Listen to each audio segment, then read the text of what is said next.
শারদীয় দুর্গোৎসবকে ঘিরে সাজছে বাংলার প্রতিটি কোণ। দিনরাত এক করে কাজ করছেন নাটোর এবং ব্রাহ্মণবাড়িয়ার প্রতিমা কারিগররা। উপকরণের দাম বাড়লেও তেমন পারিশ্রমিক না বাড়ায় রয়েছে হতাশা।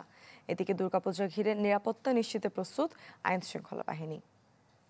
আমি বুঝি নির্মাণের শিল্প, সালাম স্টিল বোঝে ডিউরেবিলিটি। সালাম স্টিল, মোস্ট ডিউরেবল স্টিল। ঘনিয়ে আসছে শারদ উৎসব। পূজার শেষ মুহূর্তের প্রস্তুতিতে ব্যস্ত সময় কাটাচ্ছেন প্রতিমা শিল্পীরা। ব্রাহ্মণবাড়িয়ার প্রতিমা কারিগরদের ব্যস্ত হাতে রঙের আঁচড়ে ফুটে উঠছে দেবী দুর্গার ত্রিনয়ন, ঠোঁটের কোণের হাসি আর রূপের মহিমা। এছাড়া সিংহের গর্জন, অসুর দমনের দৃঢ়তা সবই ফুটিয়ে তুলছেন এখানকার শিল্পীরা। শুধু প্রতিমা নয়, পূজা ঘিরে চলছে মণ্ডপ সাজানোর তোড়জোড়ও। তবে কারিগররা বলছেন প্রতিমা তৈরির সরঞ্জামের দাম বাড়ায় ভালো নেই তারা। সবাই এখন ব্যস্ত, সময় কাটাই যাচ্ছে, কারণ প্রত্যেকের হাতেই যার যার অর্ডার আছে। এটি মনে করেন 40, 45, 50 এর ঊর্ধ্বে হয় না আর কি। প্রশাসনের সাথে আমরা দফায় দফায় যোগাযোগ করেছি, তারা আমাদেরকে আশ্বস্ত করেছে পর্যাপ্ত নিরাপত্তার ব্যবস্থা আছে।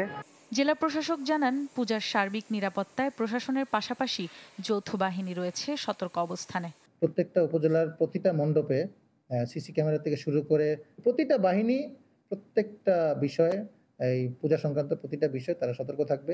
এদিকে নাটোরেও শারদীয় দুর্গোৎসব ঘিরে দম ফেলার ফুরসত নেই প্রতিমা কারিগরদের।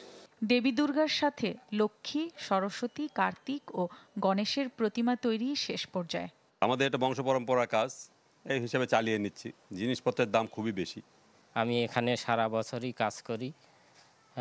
দুর্গাপূজার সিজনে একটু কাজটা বেড়ে যায়, দিনরাত পরিশ্রম করতে হয়। নাটোর জেলায় শারদ উৎসব আনন্দময় ও নিরাপদ করতে পূজা উদযাপন পরিষদের পক্ষ থেকে নেওয়া হয়েছে সার্বিক ব্যবস্থা।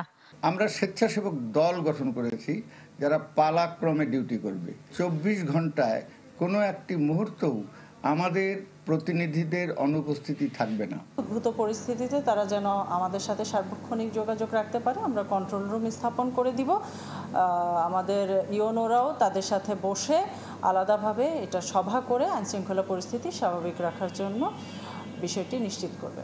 এবছর নাটোর জেলায় 368টি মণ্ডপ স্থাপন করা হয়েছে, যেখানে দুর্গোৎসবের দেবী দুর্গার আরাধনা করা হবে। রওশন আরা তানিয়া, চ্যানেল 24।